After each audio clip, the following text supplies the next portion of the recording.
trematoda ini termasuk platyhelminthes ya, jadi dia bentuknya pipih seperti itu. Kalau yang cestoda itu pipih, kalau yang trematoda itu dia lebih menyerupai daun seperti itu. Ya, jadi yang pertama kali infeksi cestoda yang paling umum karena kita merupakan daerah yang termasuk pengkonsumsi babi paling tinggi di Indonesia ya, selain Sumatera Utara adalah spesies Taenia solium, di mana hospes atau perantaranya adalah babi seperti itu. Recording in progress. Ya, jadi untuk transmisinya Taenia solium itu didapatkan oleh manusia apabila dia tidak sengaja mengkonsumsi daging yang mentah seperti itu yang mengandung Cysticercus atau kista dari Taenia solium itu. Namun dia bisa juga terinfeksi dari telur dari Taenia solium, misalnya telur yang mengkontaminasi sayur-sayuran segar, misalnya tidak dicuci, langsung dimakan, seperti itu. Yaitu juga beresiko menimbulkan infeksi Cysticercosis. Nah, apabila Cysticercus itu sudah tertelan, kemudian dia melewati asam lambung, maka dia akan mengalami pelepasan dari kistanya atau dia disebut menetas atau hatching seperti itu. Karena sifat dari asam lambung yang korosif seperti itu ya, jadi dia mampu mendegradasi kista seperti itu.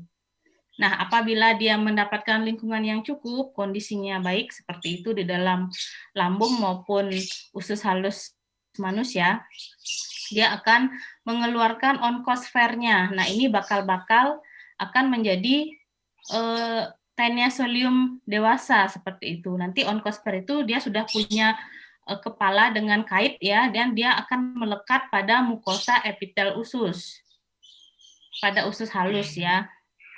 Karena kita tahu vaskularisasi yang cukup banyak itu ada di usus halus karena di sana penyerapan makanan tinggi. Nah, kemudian setelah dia melekat di usus halus, dia akan bermigrasi melalui lumen usus ya, kemudian melewati sirkulasi darah, kemudian dia akan berkembang dari larva 1, 2, 3, kemudian dia akan kembali menetap pada habitatnya, yaitu di usus halus, berupa Cysticercus yang matang. Itu prosesnya kurang lebih 2 bulan, seperti itu.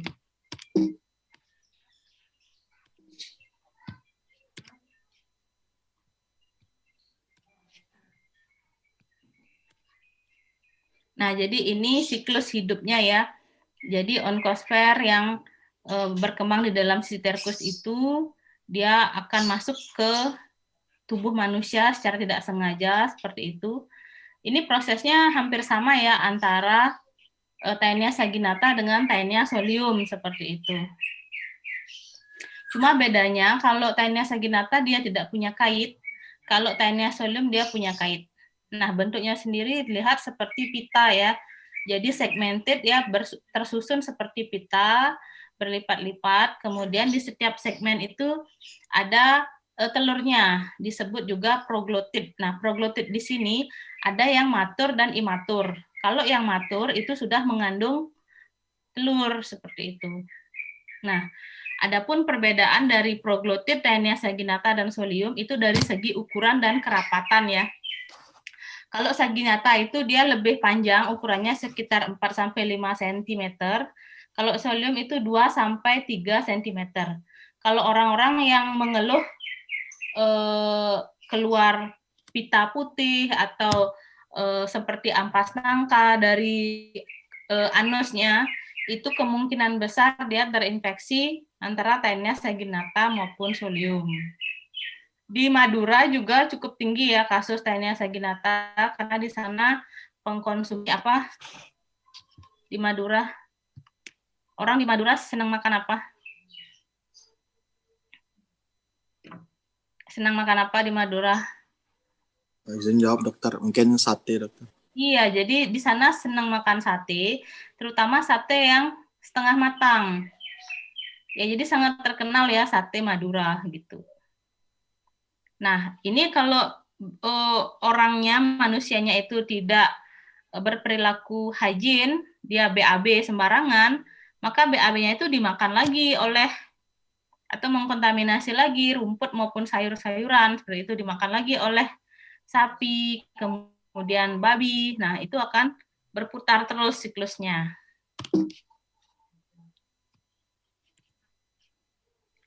Nah, untuk gejala yang paling sering untuk cysticercosis adalah neurocysticercosis ya. Ada juga ocular cysticercosis dan subcutaneous kista subkutan. Nah, kalau untuk neurocysticercosis ini kasusnya pernah ditemukan di Karangasem. Jadi seorang laki-laki ya datang dengan kejang seperti itu.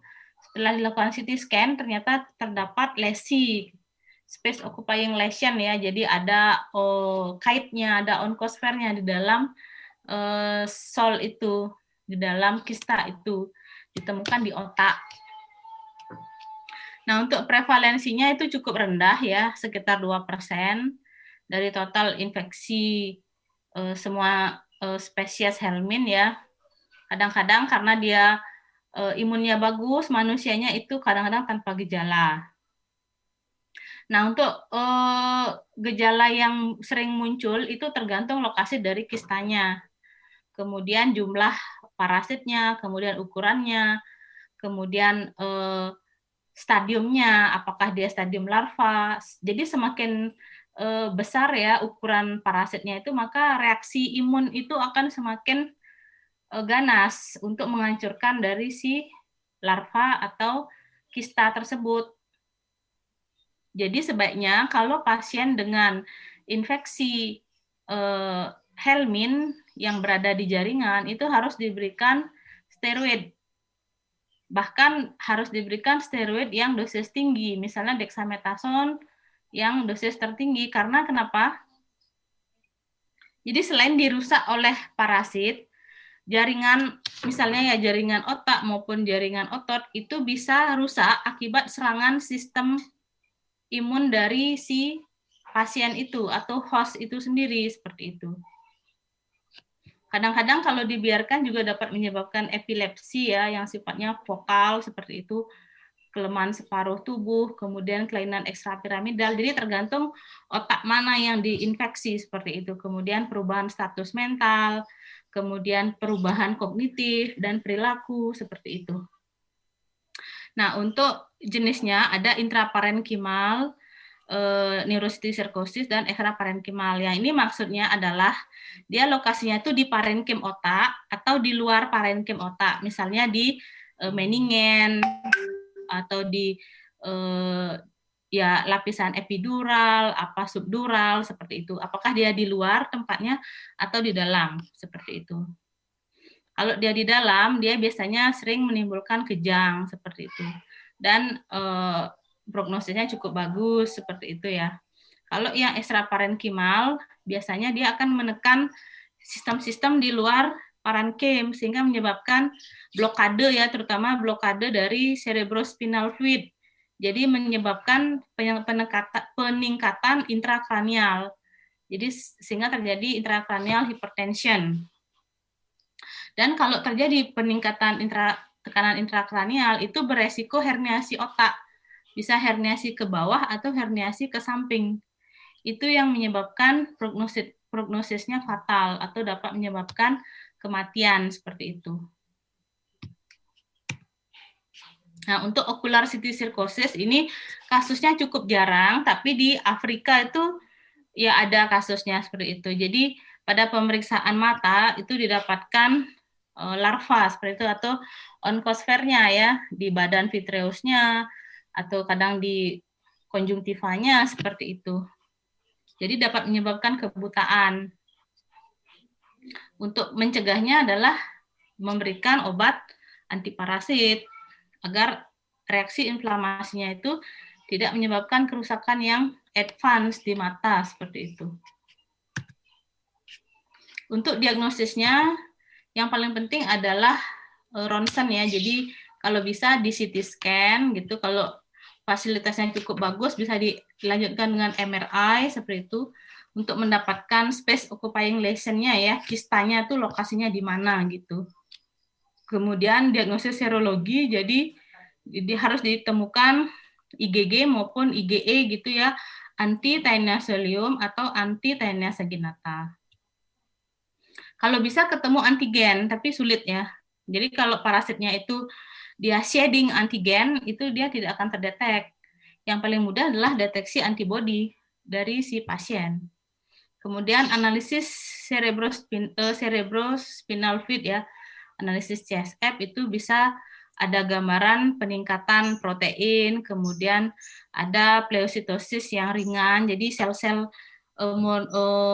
mononuklear maupun polimorfonuklearnya itu jumlahnya meningkat seperti itu. Biasanya lebih dari 50 sel per mili dari cairan CSF seperti itu. Jadi kalau emang sudah ada blokade harus dilakukan penanganan agar tidak terjadi hidrosefalus, kerusakan otak, kebutaan dan lain sebagainya. Nah, untuk pengobatannya diberikan kortikosteroid ya yang sistemik, kemudian dapat diberikan praziquantel juga 50 mg per kilo selama 15 hari, bisa diberikan albendazole. Jadi ini pilihan-pilihannya ya. Tapi yang kita sarankan itu adalah niklosamid 2 gram ya. Jadi diberikan dosis tunggal niklosamid 2 gram. Kalau misalnya anak-anak di bawah 2 tahun dikasih 500 mg. Kalau yang anak-anak 2-6 tahun dikasih 1000 mg. Niklosamid pilihan utama. Walaupun yang lain-lain ini juga bisa. Nah, jadi kalau jadi selain pengobatan farmakologi bisa juga pembedahan ya. Jadi pembedahan bisa dikombinasikan dengan farmakologi juga ya. Misalnya kistanya cukup besar gitu dan ada cairan di sekitar kista, nah itu bisa dilakukan pembedahan. Nah, sekarang taeniasis. Jadi kalau yang tadi cystosircosis disebabkan oleh cystic cercus, maka taeniasis disebabkan oleh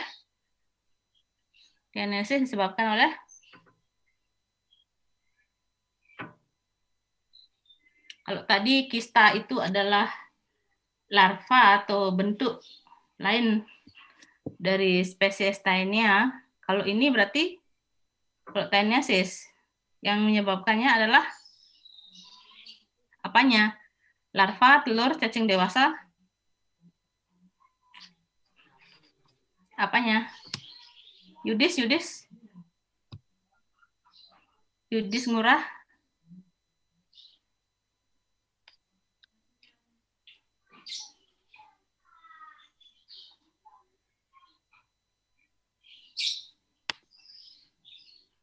Ya dokter. Ya, kalau taeniasis disebabkan oleh bentuk apanya? Dari bentuk cacingnya. Ya, bentuk apanya? Larva, telur, dewasa? Dewasa. Dokter. Ya, jadi taeniasis disebabkan oleh bentuk dewasa dari taenia ya. Baik Taenia solium maupun Taenia saginata. Yang paling umum adalah Taenia saginata menyebabkan taeniasis. Jadi manusia itu adalah definitive host. Apa artinya definitive host? Apa artinya definitive host?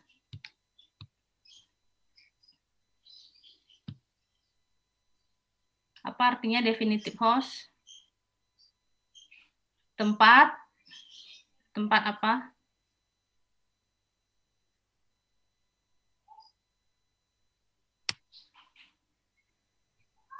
Hubungan seksual mungkin dokter? Ya, jadi tempat bentuk seksual atau bentuk dewasa dari sebuah parasit ya. Kalau pada protozoa itu adalah di mana terjadi proses seksual, ada bentuk seksual. Kalau pada cacing, definitive host adalah di mana dia dapat berkembang menjadi bentuk dewasa.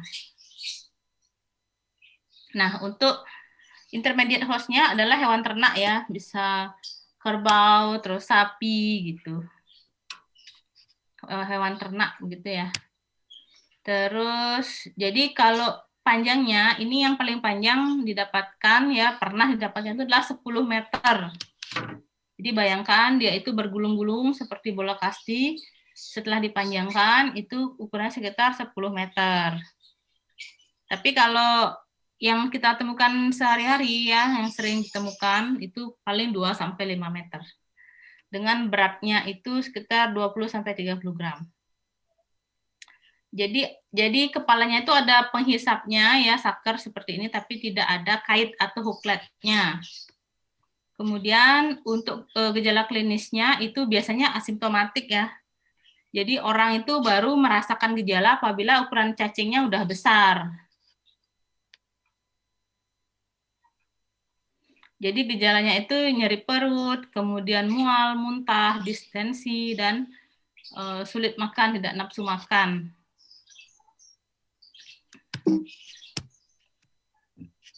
Untuk diagnosisnya itu adalah harus mendapatkan Skolex, namun tidak ada kaitnya seperti itu. Jadi sebelum adik-adik mendapatkan kepala dari si Taenia ini, jangan hentikan pengobatan seperti itu.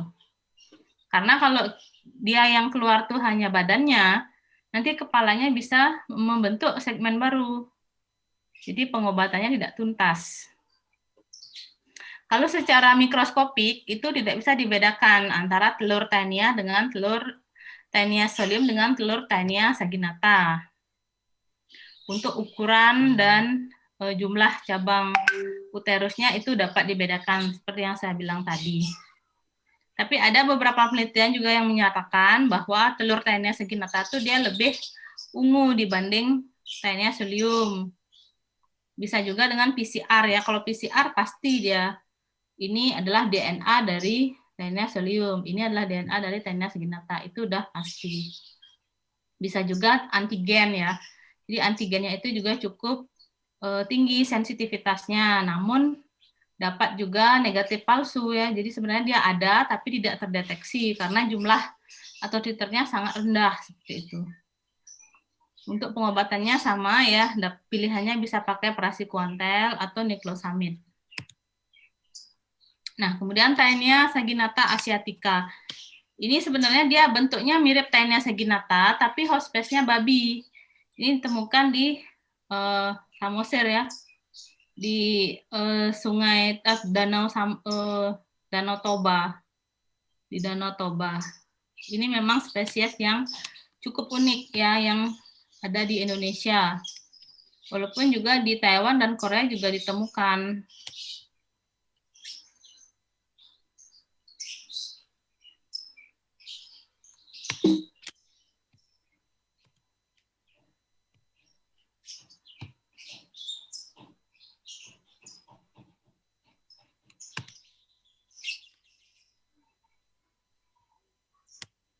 Ya untuk Taenia solium ya kurang lebih gejalanya ya sama dengan Taenia saginata untuk yang taeniasisnya. Kalau yang bedanya hanya pada sitisirkusisnya. Pengobatannya juga sama ya pakai niclosamid seperti itu. Selanjutnya himenolepsiasis. Nah ini cacing pipih yang jarang sih ya menginfeksi manusia. Dia ini cukup pendek seperti itu, jadi badannya tidak sepanjang Taenia solium maupun saginata, namun dia ini masih tergolong ke dalam cestoda seperti itu.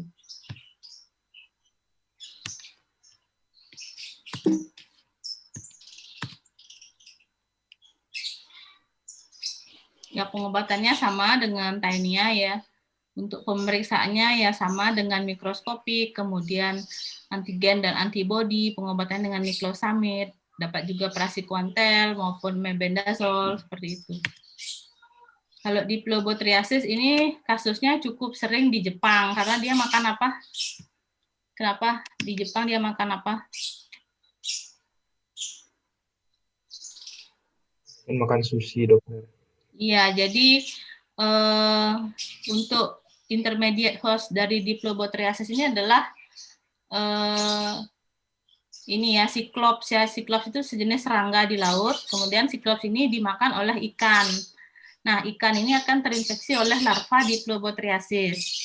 Ikan yang terinfeksi ini kemudian dimakan oleh manusia, sehingga manusia terinfeksi Diplobotrium latum namanya ya.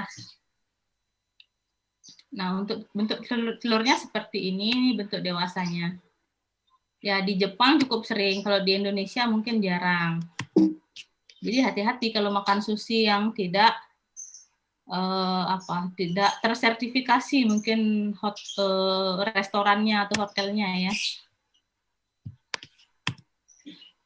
Ya, jadi ini perantaranya adalah serangga di laut kemudian dimakan oleh ikan. Nanti ikan ini dimakan oleh manusia. Seperti itu. Tapi ikan ini juga bisa dimakan oleh kucing ya. Jadi kucing bisa menjadi reservoir seperti itu. Kemudian untuk gejala klinisnya, nyeri abdomen, diare, sakit kepala, bisa defisiensi vitamin B12. Kemudian diagnosis dan treatmentnya menggunakan mikroskopik, ya harus ditemukan baik cacing dewasa maupun telur gitu. Pengobatannya dengan praziquantel dan niclosamid. Nah, sekarang kita masuk ke trematoda. Jadi cacing daun ya. Ya, trematoda yang cukup familiar di Indonesia adalah Schistosoma.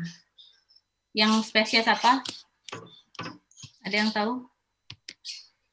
Schistosoma spesies apa yang cukup familiar di Indonesia? Sudah kelihatan dari namanya, sudah kelihatan ini. Ya? Schistosoma hematobium dan japonicum mungkin, dokter? Iya, terutama Japonicum ya. Kalau hematobium itu lebih ke daerah Sahara, Sub-Sahara Afrika ya.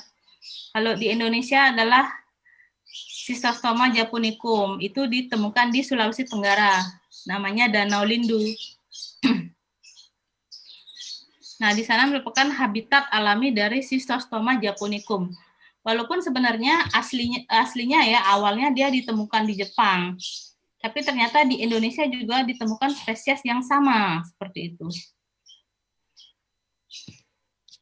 Nah, untuk habitatnya Schistosoma hematobium itu di pembuluh vena di pelvis ya, di vena plexus di kandung kencing dan pelvis. Kalau Schistosoma mansoni itu di vena mesentrika di usus. Kalau yang Schistosoma japonicum juga di vena mesentrika, namun dia di bagian yang superior, kalau yang mansoni di inferior. Ya, ada juga cacing daun yang hidup di hati ya. Contohnya Clonorchis sinensis, Fasciola hepatica, Opisthorhis speciosa, dan ada juga yang di usus, Fasciolopsis busci, kemudian Heteropies, Metagonimus, terus Watsonius watsoni, terus ada ini juga ya, yang hidup di kolon seperti itu. Kemudian ada juga yang di saluran napas, Paragonimus westermani. Kalau Paragonimus westermani ini cukup sering di daerah Vietnam, Malaysia gitu. Karena dia senang makan apa? Karena dia senang makan apa? Kalau orang-orang Thailand, Vietnam, Malaysia. Makan sayur, dokter? Di atasnya sayur itu diisi apa? Kadang-kadang pernah nggak nonton mukbang orang Vietnam atau Thailand? Jadi di atasnya salad itu diisi ini ya, udang mentah, udang karang, kadang-kadang siput diisi yang mentah. Pernah nggak lihat? Jadi makanan orang Oriental gitu ya, udang yang masih mentah itu dicampur dengan salad begitu. Pernah lihat nggak? Pernah, dokter. Iya. Jadi kalau orang Thailand tuh sukanya makan mentah. Ya udang yang capitnya begini, ya udang yang biasa juga. Bahkan dibilang makanan terenak di Asia katanya itu, makanan itu. Jadi salad dicampur udang-udangan atau ikan-ikanan gitu. Jadi seperti rujak atau asinan gitu ya kalau di Indonesia ya. Nah itu, jadi di dalam crayfish itu ya, atau prawn, itu mengandung Paragonimus westermani. Itu kalau dimakan oleh manusia, bisa terinfeksi Paragonimus. Nah, untuk distribusi schistosomiasis ya memang tertinggi adalah di daerah Afrika. Ya di Indonesia juga ada dan beberapa daerah di Asia Tenggara ya. Nah, kalau dari morfologi telurnya itu dibedakan seperti ini ya. Jadi yang A ini adalah Japonicum, ini ada tonjolan ya di sini kecil. Kemudian yang B itu adalah Mekongi, ini jarang ada di Sungai Mekong di Cina. Kalau yang C itu Hematobium ya, jadi ada duri di kutubnya, di salah satu kutub. Kalau yang D itu Intercalatum, tapi jarang kita temukan juga di sini. Dan yang E itu adalah Mansoni, jadi dia di marginal, perifer dari telurnya. Itu ditemukan spike atau duri seperti itu. Membedakan ketiga spesies itu adalah dengan lokasi durinya ini. Walaupun juga bisa dipakai pemeriksaan antigen ya. Jadi lebih disarankan pemeriksaan serologi sekarang, antigen maupun antibodi, karena tidak semua telur itu menampakkan spine atau duri yang jelas seperti ini. Ya, ini life cycle-nya ya. Ya, jadi kalau ada manusia yang tidak sengaja ya BAB di danau maupun selokan terus mengandung telur BAB-nya, nanti dia akan rilis telurnya menghasilkan mirasidia atau mirasidium. Nanti mirasidium ini akan mempenetrasi siput atau pici-pici atau kerang seperti itu. Nah, ini kalau dimakan mentah-mentah bisa terinfeksi mirasidium. Kemudian di dalam tubuh keong-keongan ini dia akan membentuk sporokis. Sporokis nanti akan rilis ya menghasilkan serkaria yang bebas berenang di air dan dapat mempenetrasi kulit manusia. Pada saat dia mempenetrasi itu ekornya akan lepas menjadi metaserkaria. Kemudian dia akan menjadi cystosomula, masuk ke sirkulasi, bermigrasi ke vena porta dan matur di vena porta dan bermigrasi ke vena mesenterium, kemudian plexus di vesika urinaria maupun di pelvis seperti itu. Kenapa dia ke vena porta? Ada yang tahu? Jadi untuk sisostoma dia senang ke vena porta. Kenapa? Palguna? Palguna? Ya dokter. Kenapa senang ke vena porta untuk sisostoma? Tahu saya dia mau ngincar gini nggak sudah ke hati larinya. Ya, Vena jadi porta. di vena porta itu kayak apa? Kalau di vena porta kayak oksigen ada. Vena. Oh, karbon dioksida. Vena porta kayak apa? Ada yang tahu?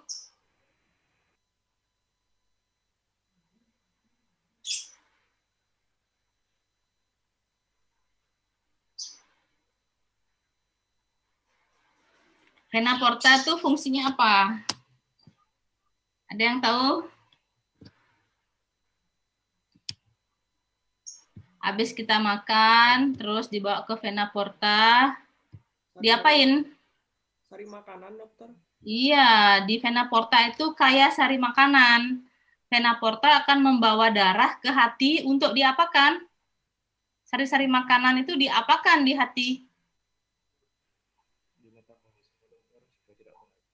Diapakan? Di detok.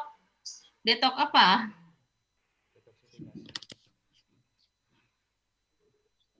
Detoksifikasi, dokter. Iya, di detoksifikasi, di metabolisme, ya semua. Jadi agar tubuh mendapatkan sesuatu yang tidak beracun. Ya, benar nggak?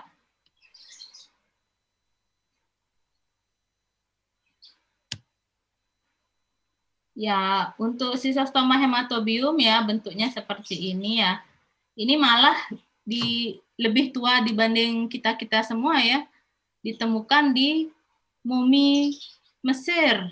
Jadi 1000 tahun sebelum Masehi, lebih tua dibanding manusia modern ini, Schistosoma.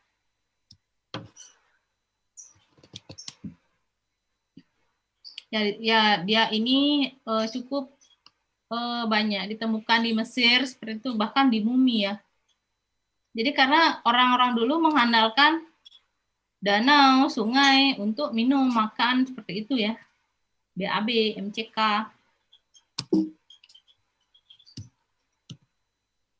Kemudian untuk patogenitas dan gejala klinisnya.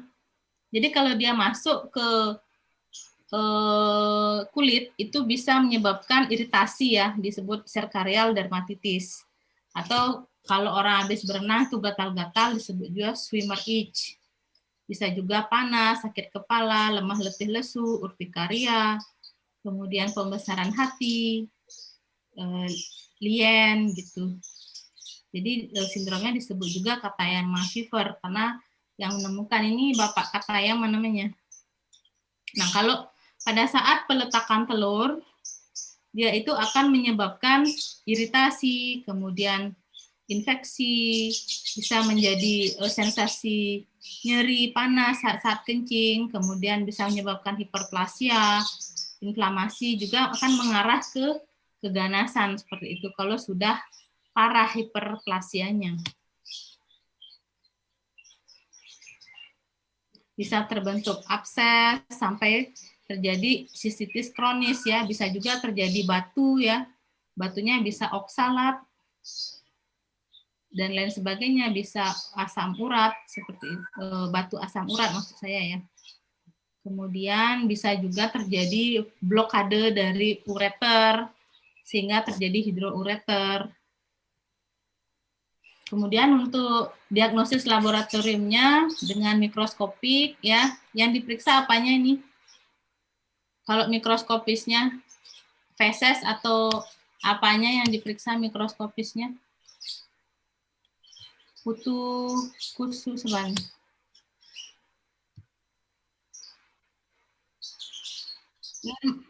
NEM 018. Ya, untuk mikroskopiknya yang diperiksa apanya? Fesesnya atau kencingnya?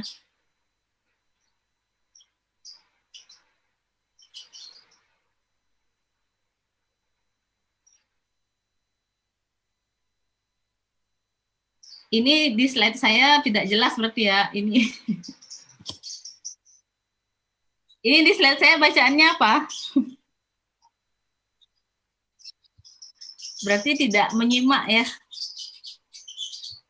Ini loh urin mikroskopik. Saya sengaja aja nanya mikroskopiknya feses apa kencing gitu.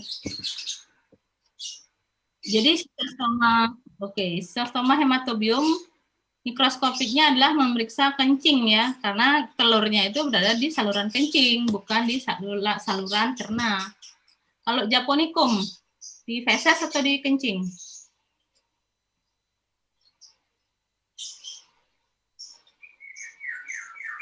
Kutu, di feses atau di kencing? Japonicum? Iya, di feses, karena dia tempatnya di saluran cerna. Oke, bisa juga antigen, antibody, ya. Bisa juga skin test, bisa X-ray ya juga ya. Kemudian treatmentnya adalah praziquantel, itu 40 mg per kilogram berat badan, itu single dose. Bisa juga dengan metriponat ya, itu alternatif lain apabila tidak ditemukan obat pilihan pertama. Kemudian Schistosoma mansoni, itu habitatnya adalah di vena mesenterica inferior. Untuk gejala penetrasinya sama dengan hematobium ya. Ada dermatitis, kemudian ada nyeri, demam pada saat ovovivisection atau peletakan telur seperti itu. Ya, bisa juga kolik, diare, kemudian abses kolon, hipertensi porta, dan lain sebagainya, perdarahan saluran cerna. Kalau Japonicum juga sama ya, cuma dia itu dibedakan berdasarkan lokasi dan spesiesnya. Ya, bisa menyebabkan periportal fibrosis juga, diare, anemia, kemudian splenomegali. Disebut juga oriental schistosomiasis ya, karena dia ditemukan di Jepang, Cina, Taiwan, Filipina, Sulawesi. Untuk diagnosis laboratoriumnya pakai pemeriksaan CATO-CATS, kemudian bisa pakai endoskopi ya atau protoskopi seperti itu, pakai serologi antigen antibody juga bisa, USG bisa, darah lengkap bisa. Treatmentnya menggunakan praziquantel. Dosisnya sama ya, 40 mg per kilogram berat badan single dose. Fasciola hepatica ya, cacing hati. Ya, disebut juga liver fluke ya atau cacing daun yang hidup di hati seperti itu. Jadi definitif hostnya itu kambing, domba, manusia. Jadi kalau tidak sengaja memakan sayuran maupun daging yang mengandung telur dari Fasciola hepatica, maka seseorang akan terinfeksi. Jadi dia dapat mempenetrasi liver ya, kemudian diafragma dan sampai ke paru-paru seperti itu.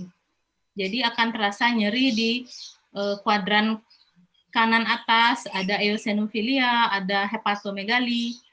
Kemudian pada fase kronis dia bisa menyebabkan sirosis biliar, kemudian ada jaundice atau kuning, kemudian kolelitiasis atau batu kandung empedu, anemia, sehingga infeksinya semua itu disebut fascioliasis ya.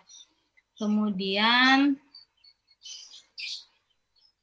ya kalau dia sampai penetrasi ke paru ya bisa sesak, kemudian nyeri menelan, kemudian asfiksia seperti itu.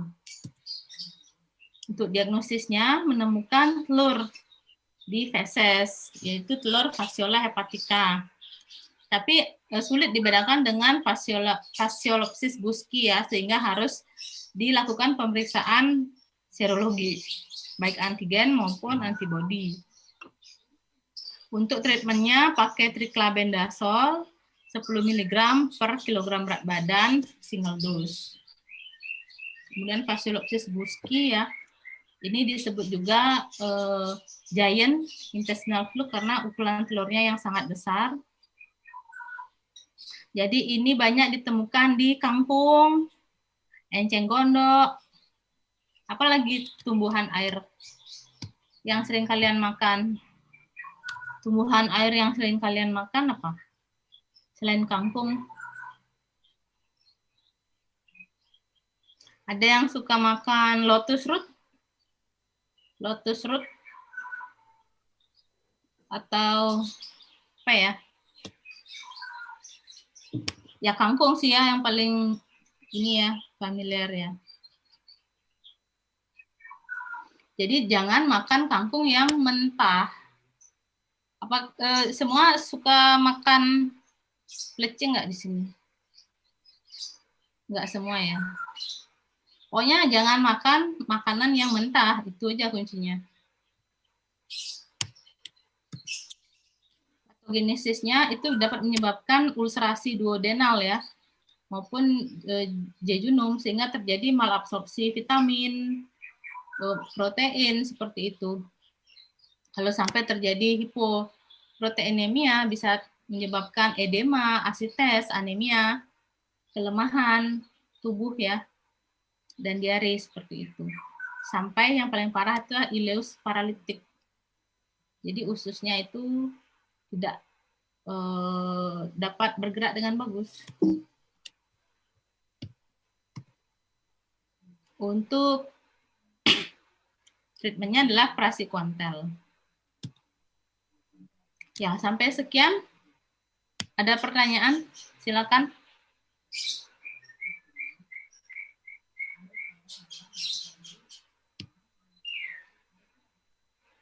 Sampai sekian, ada pertanyaan? Silakan.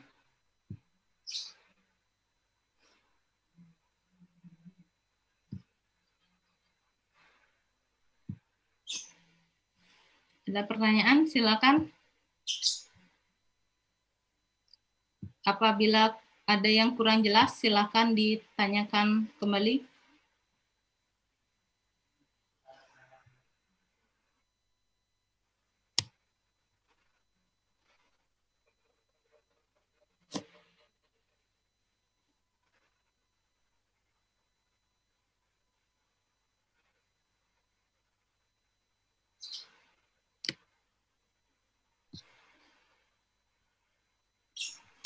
Atau mungkin testimoni dan kesan dan pesan tentang materi parasitologi, agar kami sebagai pengampu dapat melakukan revisi dan perbaikan ke depan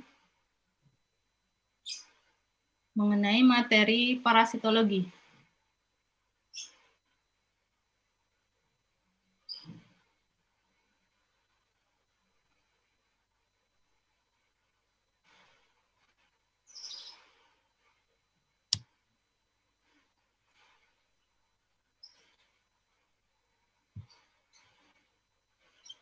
Ya, silakan. Ada pertanyaan?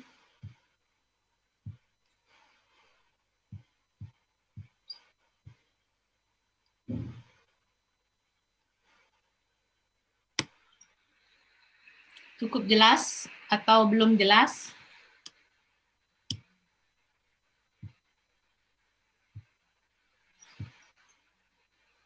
Cukup jelas atau belum jelas?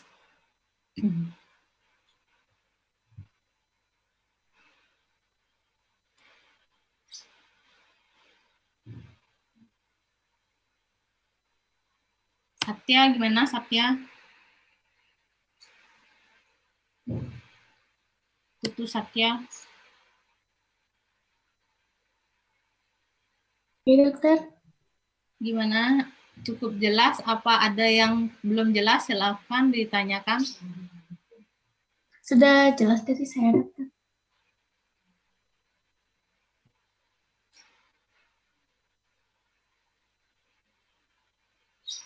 Yang lain?